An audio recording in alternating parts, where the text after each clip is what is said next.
कि थोड़ा सा विलंब रिजल्ट में हो सकती है। लेकिन दूसरा पहलू ये भी है कि अगर कोर्ट का डिसीजन किस रूप में आती है, मेरे ख्याल से कोर्ट का डिसीजन छात्र के हित में ही आए तो बेहतर है। जो भी होगा उनके ही हक में होगा। थोड़ा देर के लिए तनाव जरूर बढ़ता है, इसलिए तनाव ना लें आप। जो होने का होगा होगा, बहुत ज्यादा आप इसके बारे में सोचे ना।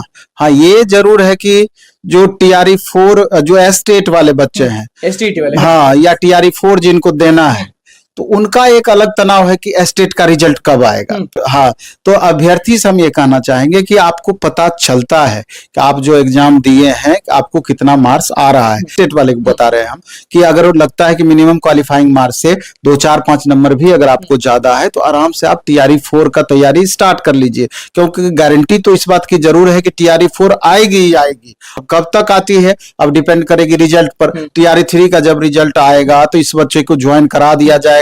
ज्वाइन कराने के बाद कितनी सीटें वैकेंट रह गई है तो उसका पूरा लेखा जोखा करने के बाद ही न्यू नोटिफिकेशन आएगा। तो नहीं, कारण यही सब है। अब तो एक तो कोर्ट वाला इशू है का, इसके पहले दिया गया था कि सितंबर लास्ट में हम रिजल्ट जारी कर देंगे, उससे पहले 15 सितंबर तक रिजल्ट जारी करने की बातें थी, लेकिन एक अधिकारी BPSC के रिटायर किए तो उसके कारण एक सप्ताह बढ़ाया। अब फिर जाकर के अब कहा जा रहा है कि मे बी अक्टूबर चला जाएगा। अक्टूबर चला जाएगा TRE 3। अब जैसा बताया जा रहा है कि अगर सीटेट को सीरियसली, सीटेट के मामले में क्या करती है आयोग, रिजल्ट का इसका डिसीजन का वेट करती है या इस बीच रिजल्ट जारी क्या करना चाहिए ये तो कोर्ट तय करेगी। मेरे ख्याल से तो सीटेट का कोई इशू ही यहाँ पर नहीं आनी चाहिए थी। सीटेट को राज्य सरकार अगर अलाउ की है तो इसमें मामला कहाँ बन रहा था, तो इसमें कोई इशू नहीं होना चाहिए था।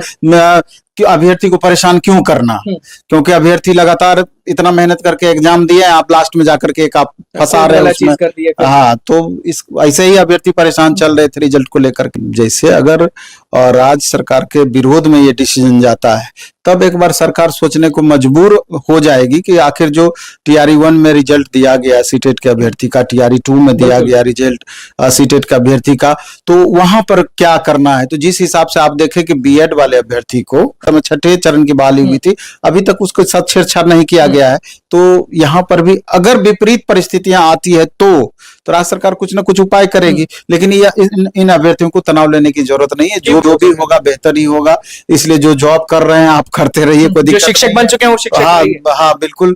लेकिन यही है कि हम राज्य सरकार से को ये करना चाहिए था कि कम से कम वेरिफिकेशन प्रोसेस में बदलाव करना चाहिए था। 1 कैंडिडेट 1 रिजल्ट वाली बातों को मुखर होकर के लागू करना चाहिए था, जिससे कि हजारों अभ्यर्थी को कम से कम राहत महसूस हो पाए, जो कि दिख नहीं रहा है कि पता नहीं क्या करे। 100% होना चाहिए, क्योंकि इससे 15-17 हजार वैकेंसी खाली इसी के कारण प्रभावित होगी। 1 कैंडिडेट 1 रिजल्ट तो एक अलग इशू है। बिल्कुल बिल्कुल, लगभग 35% वैकेंसी हमेशा से फंसती रही है। आप TRE 1 देख लीजिए, 1,70,000 वैकेंसी, मात्र 95,000 बच्चे अभ्यर्थी बहाल हुए हैं। TRE 2 देख लीजिए, 40 से 45 हजार वैकेंसियां खाली रह गई। वही स्थिति TRE 3 में। बात हम इसलिए बोले थे, अरे आप बैकलॉग वैकेंसी ऐड कर दीजिए, इससे खुशी की बात क्या हो सकती है। वैकेंसियां बढ़ जाएगी, कट ऑफ कम जाएगा, मैक्सिमम छात्रों का उत्थान हो पाएगा।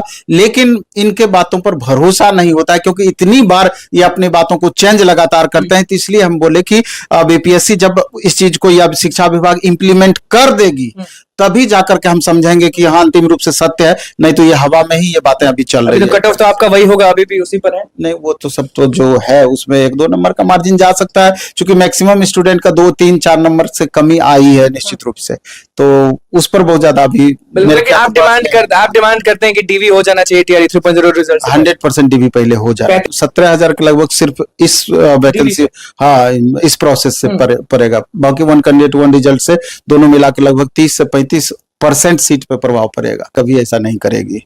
नहीं, क्योंकि आंकड़ों का खेल है। उनको किसी भी तरीके से 30-35% सीट बचा करके अगली वैकेंसी जो 1,60,000 की बातें कही जा रही है वहां पर स्थिति मजबूत करनी है कि उतनी वैकेंसी हम पूरा कैसे करेंगे।